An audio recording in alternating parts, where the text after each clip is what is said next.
Hi everyone, in this part we will learn how to create a dripping effect using Canva. So first add a blank page. Then go to the elements in sidebar and search dripping. It will show multiple dripping elements. Choose any one from the given and adjust it on the blank page. Now go to the elements again and choose square shape. Adjust the square according to size of the drip you choose. Now change the color of the square and choose any as you want. Then go to positions and move the square backwards. Go to the layers and change the color of drip to white. Now download this graphic and save it on your device. Now after saving the picture, clear the board and go to elements again. Choose any element. We have chosen orange in this case.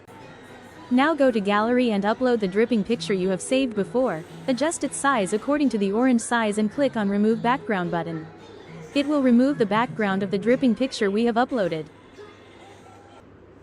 Adjust the size of drip according to the orange and change the background color of the picture to yellow. It's all done.